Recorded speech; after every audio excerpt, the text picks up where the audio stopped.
Spouse case Australia में कैसे होगा, किसका होगा और क्या क्या चीज़ों का ध्यान रखना चाहिए स्पाउस केस अप्लाई करने के लिए, इसके बारे में ये वीडियो है। जैसा कि आप जानते हैं कि जैसे ऑस्ट्रेलिया की स्टूडेंट वीज़ा में प्रोसेस में तेज़ी आई, जैसे मार्केट जो है कनाडा की तरफ से टिल्ट होकर ऑस्ट्रेलिया की तरफ आ गई, तो सबसे लुक्रेटिव यहाँ पे प्रोडक्ट वो है कि मैं स्पाउस के साथ क्या ऑस्ट्रेलिया पढ़ने जा सकता हूँ या जा सकती हूँ।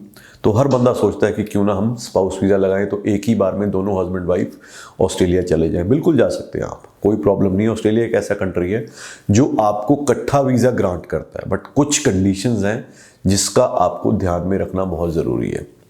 बहुत सारी क्वेरीज हमें आती हैं कि हमने जी +2 करी है मैंने स्टूडेंट की तरफ से, और मेरा हस्बैंड ये है कि क्या हम स्पाउस। देखिए, +2 अगर आपने की है और आप बैचलर्स के लिए जा रहे हो, आज की डेट में मुझे नहीं लगता कि आपको कोई भी university as a spouse applicant accept करेगी, क्योंकि +2 पास के बाद जनरली देखो, ये इसमें सबसे बड़ा जो पॉइंट होता है हाई कमीशन की तरफ से या इमिग्रेशन या इंस्टीट्यूशन की तरफ से, वो ये होता है कि क्या ये मैरिज जेन्युइन है। +2 पास बच्चा वो करता है जिसकी एज 17 या 18 होती है।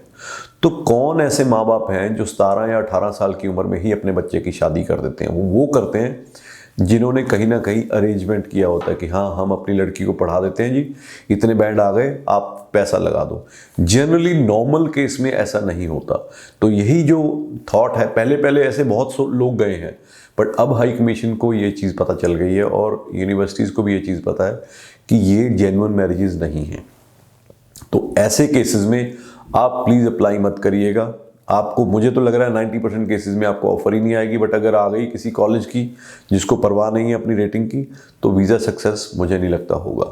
जो अगर आपने अप्लाई करना है spouse case, both the applicant and the spouse must be graduate. अगर एप्लीकेंट लड़की है, जो कि 99% केसेस में होती है, उसका स्टडी गैप नहीं होना चाहिए, उसके she should not apply with ELICOS, direct entry English की उसकी होनी चाहिए। शादी को कम से कम 6 महीने होने चाहिए, कम से कम। बहुत सारी यूनिवर्सिटी ने तो एक कैप ही लगा दिया कि 1 साल पुरानी मैरिज करेंगे, उससे पहले वाली नहीं होनी चाहिए। और जो स्पाउस है, यानी कि जो हस्बैंड है, वो कहीं ना कहीं एम्प्लॉयड होना चाहिए। अगर सिंपल बोल देंगे फार्मर है, it will not be accepted. उसको कहीं ना कहीं इंगेज होना चाहिए। पर्पज़ ये है उनको शो करने का कि भाई ये बंदा वापस आएगा, ये बंदा यहाँ पे इकोनॉमिकली स्टेबल्ड है। तो ये चीज़ों का ध्यान बिल्कुल रखिए।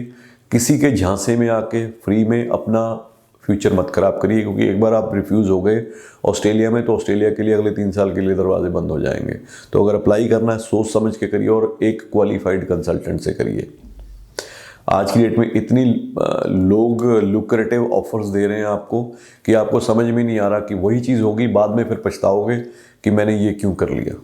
उम्मीद है ये चीज़ आपको समझ में आएगी, और अगर आप इस राह पे चलना चाहते हैं तो आप ये प्रिकॉशंस ज़रूर लेंगे। Thank you.